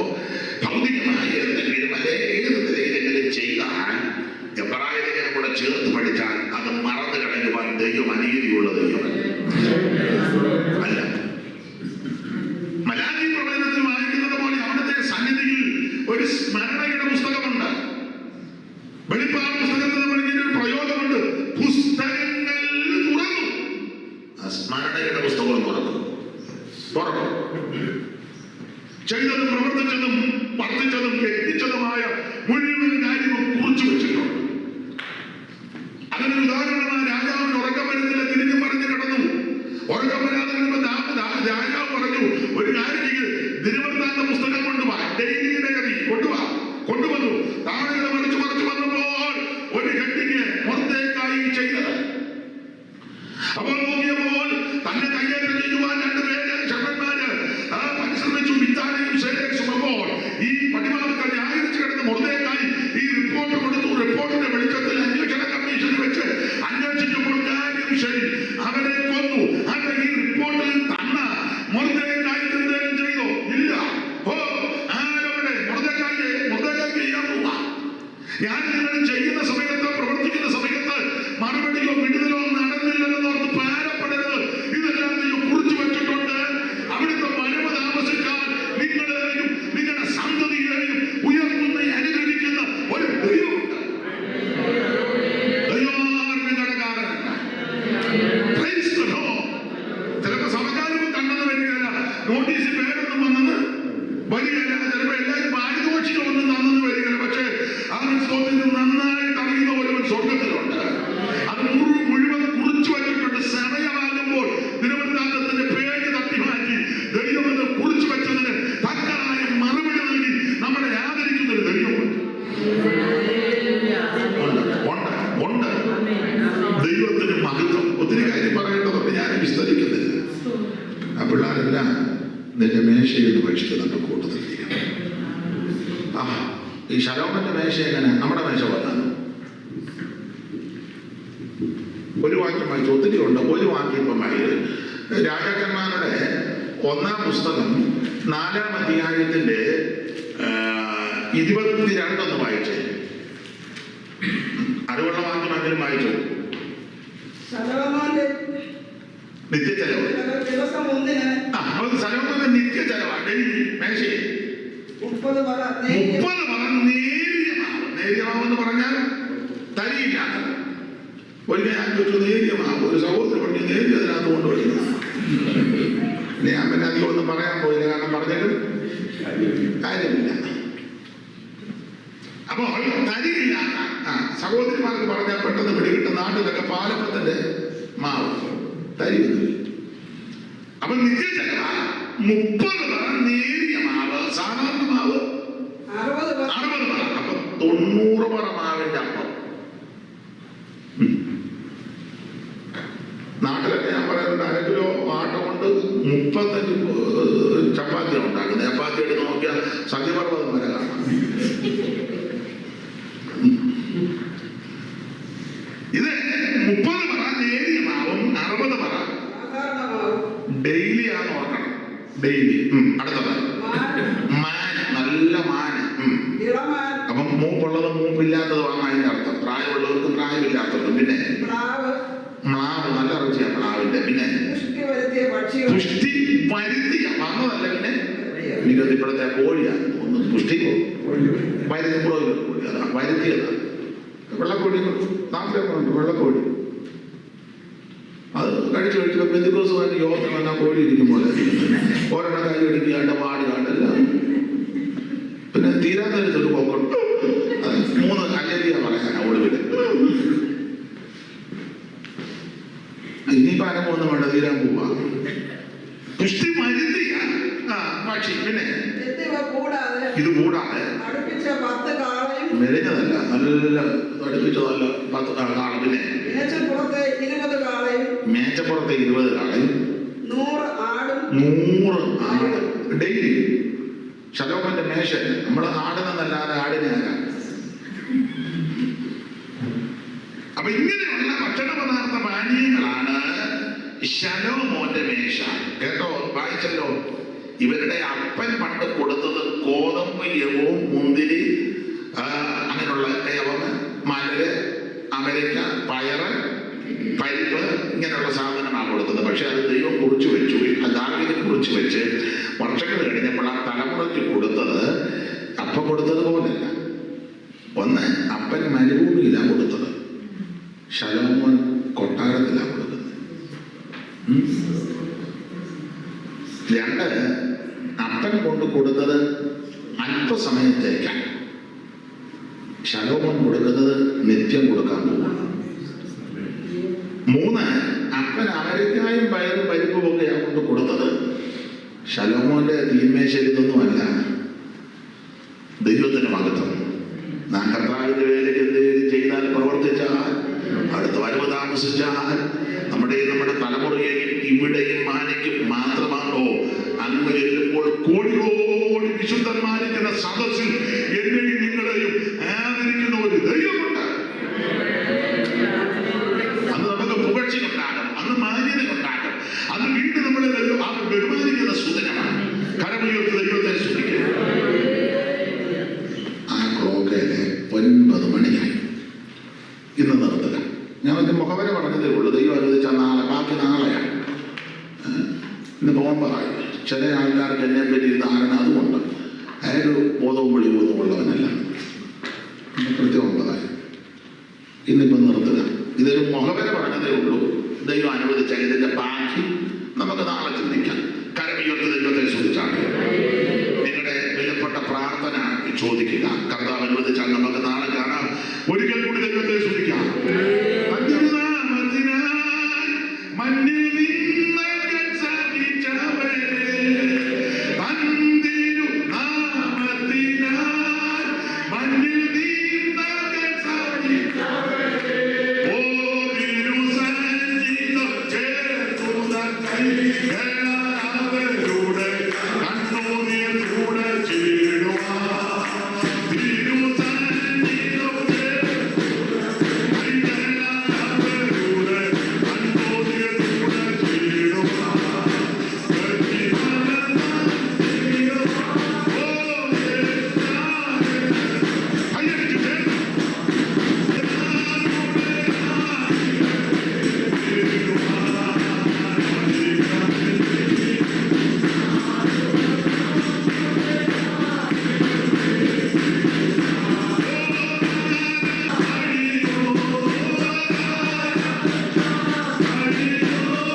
അവസരം ദൈവം നൽകേണ്ട ശേഷമുള്ള ഭാഗം നാളെ നമുക്ക് ചിന്തിക്കാം.